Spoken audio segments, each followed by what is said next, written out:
Hello ખેડૂત મિત્રો, ઘણા બધા ખેડૂત ભાઈઓનો એક જ પ્રશ્ન હોય છે કે વોટર સોલ્યુબલ ફર્ટિલાઇઝર એટલે કે પાણી દ્રવ્ય ખાતરો અમારે એનો ઉપયોગ કઈ રીતે કરવો.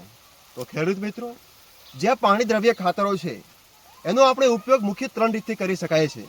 પહેલી રીત એ છે કે સ્પ્રે દ્વારા પણ આપણે નાખી શકીએ છીએ. બીજી એ રીત છે ટપક દ્વારા. જો આપણે બટાકામાં ટપક કરેલા હોય તો ટેટી તરબૂચમાં ટપક હોય છે, એમાં આપણે ટપક દ્વારા પણ નાખી શકીએ છીએ. અને ત્રીજી રીત એ છે ફુવારા દ્વારા. તો આપણે ફુવારા દ્વારા પણ વોટર સોલ્યુબલ ખાતર આપી શકીએ છીએ. મિત્રો, દુનિયા તમામ જેટલા પણ વોટર સોલ્યુબલ છે એ આપણે આ રીતે નાખી શકીએ છીએ.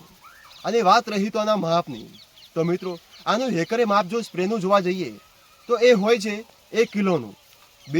બીજી વાત કરીએ ટપકની, તો ટપક સિંચાઈમાં આપણે 3 કિલોનો ઉપયોગ કરી શકીએ છીએ. અને વાત રહી આપણે ફુવારાની, તો ફુવારામાં 5 કિલોનો હેકરનો ઉપયોગ હોય છે. તો મિત્રો, આવી અવનવી અમારા ખેતીવાડીને લગતી માહિતી જોવા માટે અમને ફોલો કરો અને આ વિડીયો બને એટલો શેર કરો. Thank you.